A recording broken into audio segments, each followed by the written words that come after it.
Сәлем қыздар, мен бүгін сіздерге өзімнің тапсырысқа жасайтын фисташка малина тортының рецептісімен бөліскім келіп отыр.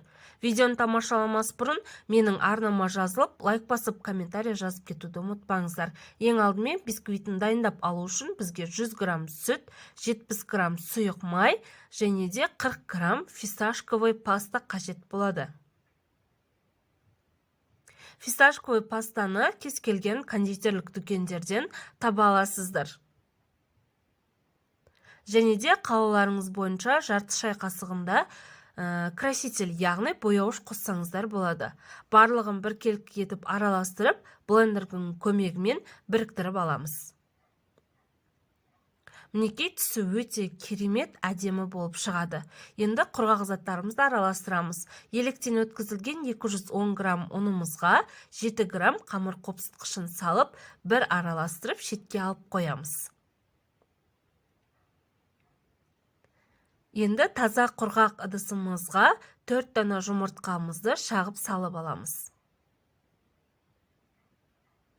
Үстінен 200 грамм қантымызды қосып, миксердің көмегімен өзінен 3-4 есе ұлғайғанша жақсылап араластыратын боламыз.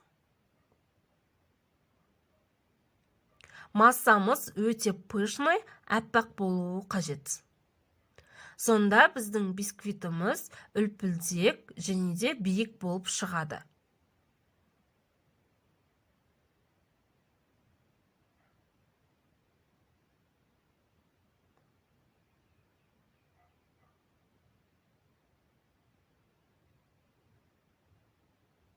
Мінекей, көріп тұрғандарыңыздай өзінен 2-3 есеге ұлғайды.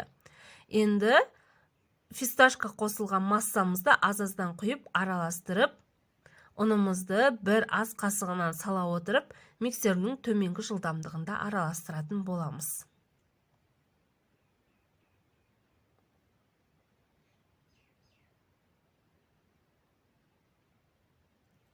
Алдын ала дайындап қойылған диаметрі 18 сантиметрлік формаларға құйып аламыз.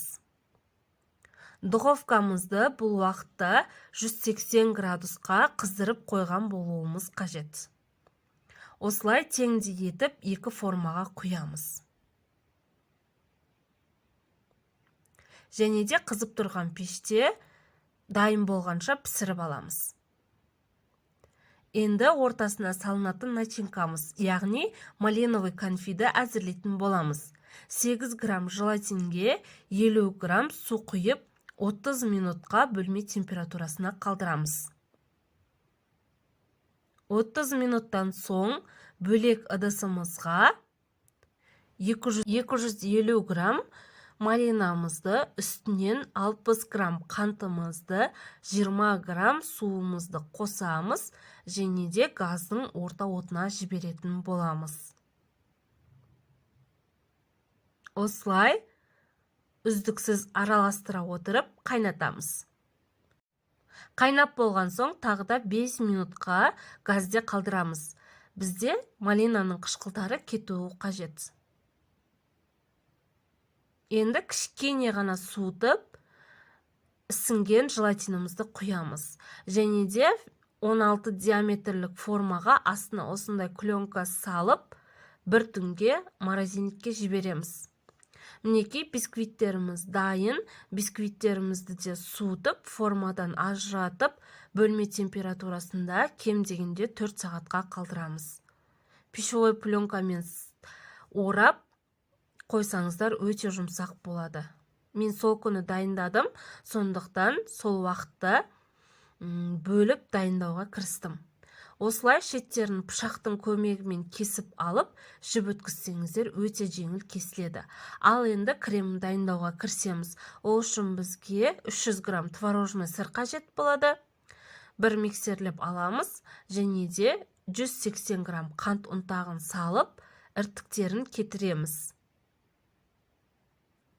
Яғни миксердің көмегімен жақсылап миксерлейтін боламыз.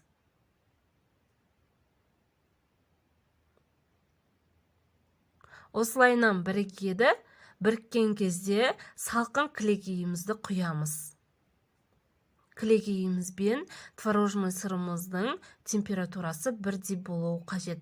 Яғни алып келген кезде, дүкеннен алып келгеннен кейін кемі 8 сағат тоңазытқышта екеуі бір температурада тұрса, креміміз өте керемет болып шығады. Силиконды күрекшенің көмегімен осылай бір араластырып аламыз. Енді тортты жинауға кірісеміз. Алдын ала дайындап қойған конфетімізді осылай формасынан ажыратып аламыз. Қаласаңыздар, кондитерлік дүкендерде силиконды форма сатады. Содан пайдалансаңыздар да болады. Формаға аттестатный пленканы кигізіп, осылай кремімізді кондитерлік мешокқа салып, жағып шығамыз. Мен сүтпен пропитка жасадым. Қаласаңыздар, су және де қантты қолдансаңыздар да болады. Осылай конфеті салатын коржымызға азғантай кремімізді саламыз. Малиновый конфетімізді орналастырамыз. Кремді тағы да жағып, үстінен коржымызды саламыз. Тағы да пропитка жасаймыз, кремімізді қосамыз. Ең соңғы коржымызға пропитка жасамаймыз.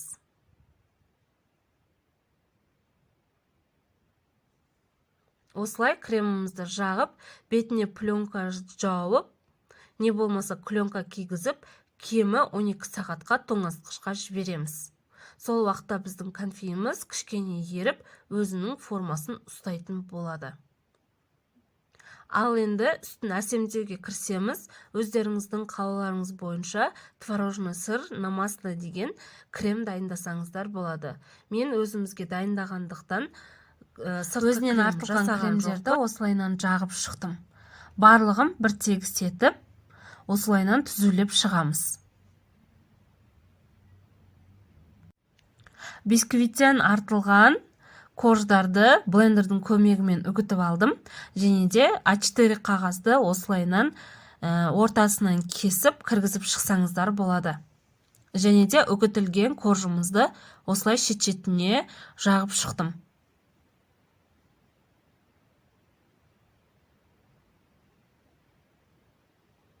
Тортты әсемдеу өздеріңіздің қалауларыңыз бойынша.